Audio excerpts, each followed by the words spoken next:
जब एक परिवार के रिश्तों में दरारें पड़ने लगती हैं, जब विश्वास टूटने लगता है और जब स्वार्थ, दर्द और गलतफहमियां रिश्तों के बीच दीवार खड़ी कर देती हैं, तो तब हर शब्द, हर फैसला और हर कदम एक नए मोड़ की ओर ले जाता है। यही हो रहा है अब मंगल लक्ष्मी की कहानी में, जहां भावनाएं उफान पर हैं और हर किरदार अपने भीतर तूफान समेटे खड़ा है। कहानी की शुरुआत होती है उस पल से जब एक औरत, जो अपने आत्मसम्मान और बच्चों की खुशी के लिए सब कुछ कुर्बान करने को तैयार थी, अब थक चुकी है, टूट चुकी है और फिर खड़ी हो गई है, लेकिन इस बार अपनी शर्तों पर। वह साफ साफ कहती है, आप सभी लोग अपने रहने का कोई और ठिकाना ढूंढ लीजिए।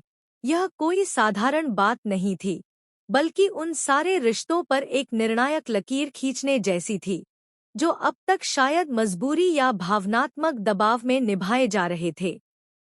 आगे वह यह भी कहती है कि आपका बिजनेस और आपका घर दोनों खरीदने के लिए मुझे एक वायर मिल गया है। यानी अब वह और पीछे नहीं हटने वाली। उसने सिर्फ जिया से नहीं, बल्कि उस पूरे ढांचे से लड़ने का फैसला कर लिया है जिसने उसका परिवार उससे छीन लिया। वह कहती है, मेरे पति, मेरा प्यार और मेरा परिवार मुझसे छीनने वाली जिया से मैं उसके हर बाप का हिसाब लूंगी। यह मेरा वादा है। यह कोई धमकी नहीं, बल्कि एक माँ, एक पत्नी, एक इंसान की टूटी उम्मीदों से निकली चिंगारी थी, जो अब आग बनकर सब कुछ बदलने जा रही है।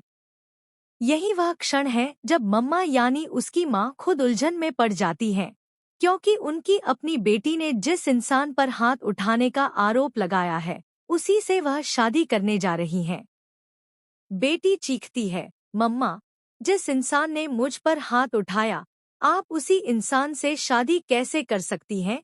यह सवाल न केवल एक माँ की नैतिकता पर, बल्कि पूरे पारिवारिक ताने-बाने पर सवाल उठाता है। वहीं दूसरी ओर मिस्टर भटनागर यानी कपिल के पिता से भी जवाबदेही मांगी जाती है। मिस्टर भटनागर, किस हैसियत से आपने मेरी बेटी पर हाथ उठाया?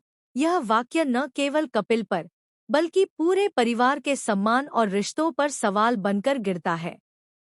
उधर मंगल, जो अब तक सबको जोड़ने की कोशिश करती रही, वह भी कटघरे में आ जाती है। उससे पूछा जाता है, और तुम इस घटिया इंसान से शादी करने वाली हो मंगल? एक माँ अपनी ही बेटी से सवाल कर रही है। यह कितना दर्दनाक दृश्य होता है, लेकिन शायद जरूरी भी। वहीं दूसरी ओर, जब कपिल की तरफ से कोई प्रतिक्रिया नहीं मिलती, तब महिला, जो अब तक खुद को समझाने की कोशिश कर रही थी, साफ साफ कह देती है, फिर आपने मुझे क्यों बुलाया? और खुद ही जवाब देती है, मैं अपना फैसला कपिल जी को सुना चुकी हूँ मैम, और मेरा फैसला बदलने वाला नहीं है। इस एक वाक्य में आत्मसम्मान की वो ताकत है जो समाज की सारी दीवारें तोड़ सकती है। वह आगे कहती है, मैं अपने बच्चों को किसी पर थोपना नहीं चाहती थी। मुझे लग रहा था कि वो खुशी खुशी मेरे बच्चों को अपना रहे हैं, लेकिन ऐसा कुछ नहीं। यह स्पष्ट होता जा रहा है कि मंगल और कपिल की शादी अब सिर्फ एक रिश्ते की बात नहीं रही, बल्कि अब यह एक संघर्ष बन चुकी है, जिसमें एक तरफ समाज की अपेक्षाएं हैं और दूसरी ओर आत्मसम्मान, बच्चों की सुरक्षा और एक औरत की पहचान।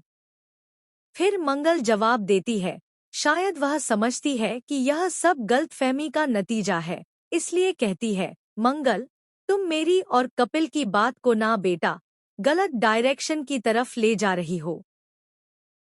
लेकिन क्या अब कोई स्पष्टीकरण, कोई तर्क, कोई सॉरी इस घाव को भर सकत? आप सभी लोग अपने रहने का कोई और ठिकाना ढूंढ लीजिए, क्योंकि आपका बिजनेस और आपका घर दोनों खरीदने के लिए मुझे एक वायर मिल गया है। मेरे पति प्यार और परिवार को मुझसे छीनने वाली जिया से मैं उसके हर बाप का हिसाब लूंगी। यह मेरा वादा है। मम्मा, जिस इंसान ने मुझ पर हाथ उठाया, आप उसी इंसान से शादी कैसे कर सकते हैं? मिस्टर भटनागर, किस हैसियत से तुमने मेरी बेटी पर हाथ उठाया और तुम इस घटिया इंसान से शादी करने वाली हो मंगाल। फिर आपने मुझे क्यों बुलाया? मैं अपना फैसला कपिल जी को सुना चुकी हूँ मैम, और मेरा फैसला बदलने वाला नहीं है। देखिए मैम, मैं अपने बच्चों को किसी पर थोपना नहीं चाहती हूँ। मुझे लग रहा था कि वो खुशी खुशी मेरे बच्चों को अपना रहे हैं, लेकिन ऐसा कुछ नहीं मंगल। तुम मेरी और कपिल की बात को ना बेटा गलत डायरेक्शन की तरफ ले जा रही हो।